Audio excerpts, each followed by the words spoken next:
Most people set goals and they fail them. You've probably experienced it. You're starting the new year, you have a big plan, you feel motivated, maybe even take the first few steps. But within a few weeks, life gets in the way, the motivation fades, and before you know it, you're back to old habits. Sound familiar? But here's what no one tells you. The problem isn't you, it's the system you're using. And that's what we're fixing today, because if you've been struggling to hit your goals, it's probably not because you lack motivation, willpower, or discipline. It's because the way you're setting and approaching goals is fundamentally broken. We've all heard the same advice. Set clear goals, write them down, stay disciplined, and success will follow. Maybe you've even tried the classic SMART goals framework. Specific, measurable, achievable, blah blah blah. On paper, this sounds like it should work, but in reality, most people still don't achieve the goals they set out to do. And yet we keep hearing the same advice over and over again as if the only problem was just not wanting it badly enough. If that were true, every New Year's resolution would be a success story. But it's not. So what's actually going wrong? Here's the truth. High achievers don't rely on motivation.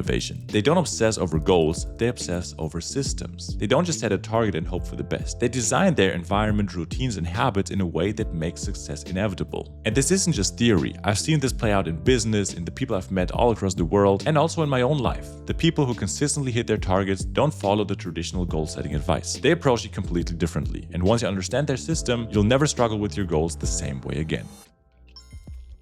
Most people fail at achieving their goals because they focus only on the outcome. They set big, ambitious targets like I want to lose 10 kilos, or I want to make 6 figures, or I want to read 50 books this year. But they don't have a system in place to actually get there. And I used to make these mistakes too. I used to set big goals at the beginning of the year, thinking that somehow just writing them down would make them happen. But here's what I realized: New Year's resolutions don't really work. Because binding your goals to a year is just way too long. A year is just too abstract, too far away. That's why I don't do yearly resolutions anymore. Instead, I do monthly or quarterly resolutions. I do shorter cycles on my plans that keep me engaged and make room for adjustments. But here's the thing, even shorter plans don't work unless you focus on the systems instead of the outcome.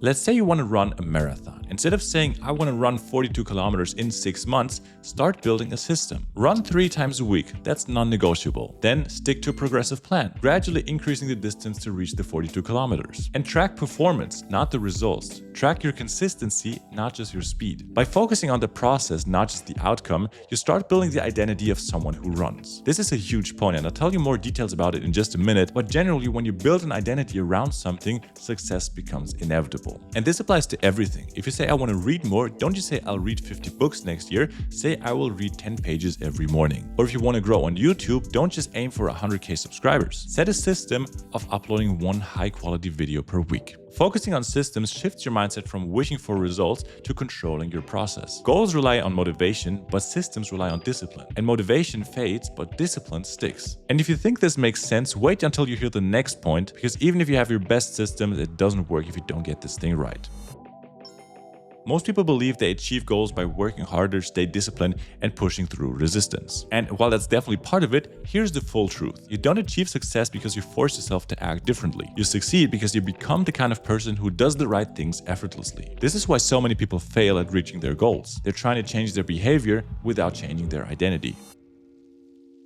Take 2 persons who are trying to quit smoking, for example. One person says to themselves, I'm trying to quit smoking. And the other person says, I am someone who doesn't smoke. Do you see the difference? Because the first person is seeing themselves as a smoker who's struggling to quit. And the second person has already become a non-smoker in their mind, and their action will follow effortlessly. And this applies to everything. If you want to achieve a goal, don't just focus on what you need to do. Focus on who you need to become.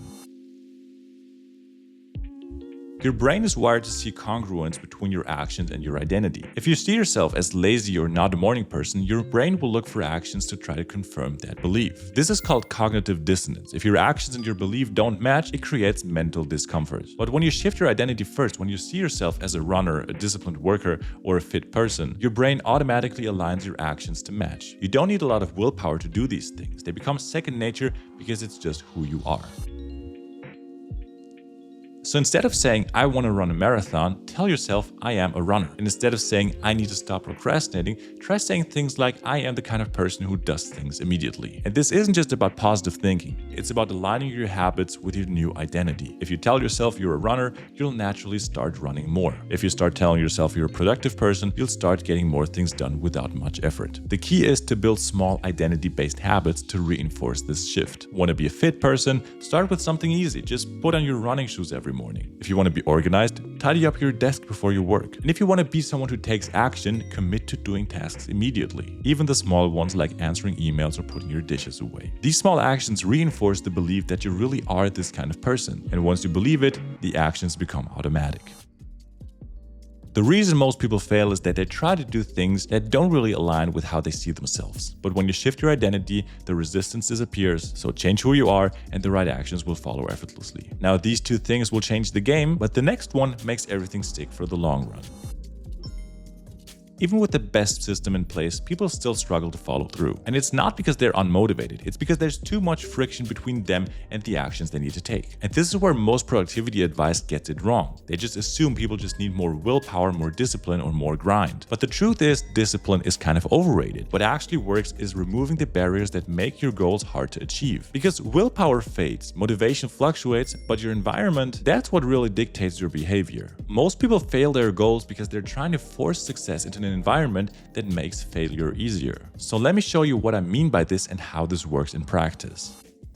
So let's say your goal is to work out consistently, but what's stopping you are probably just small points of friction. You have to pack a gym bag, you have to drive to the gym, and you have to decide what workout to do. Each of these things is an opportunity to quit before you even start. But if you eliminate the friction, things change. Lay out your workout clothes the night before. Choose a gym that's on your commute so you don't have to go out of your way. And follow a pre-planned workout so you never have to decide what to do. Now, instead of forcing yourself to work out, you've made it the easiest option. You're no longer battling resistance every time, it now becomes part of your routine. And this works for anything. Do you want to read more? Keep a book on your nightstand and not your phone. If you want to eat healthier, make junk food inconvenient. Maybe put the snacks into the highest drawer and not just leave them on the countertop. And if you want to be more productive, block distracting websites so you don't rely on willpower. The path of least resistance is powerful. We humans are wired to take the easiest route, so instead of fighting it, try to use it to your advantage. When you remove friction, success stops being a matter of motivation and starts being automatic. So most people struggle with their goals because they focus only on outcomes instead of systems. They rely on motivation instead of identity shifts, and they make success harder than it needs to be instead of removing friction. But when you flip the script, when you build systems, adopt the right identity, and make success the easiest option, everything changes. You stop relying on willpower, you stop setting goals that usually go nowhere, and you start becoming the kind of person who achieves effortlessly. And that's exactly what we did today. We broke down exactly why the traditional approach to achieving your goals doesn't work and replaced it with a system that does. But here's the thing, removing friction and setting up the right systems is just the beginning, because even with the best structure in place, your daily habits are what truly shapes your long-term success. And if you really want to make these strategies work efficiently in your life, you need the right foundational habits. That's exactly what I'll cover in this video here, 5 simple habits that actually did improve my life, from making better decisions to getting things done instantly. So click here to watch it, and I hope to see you on the other side.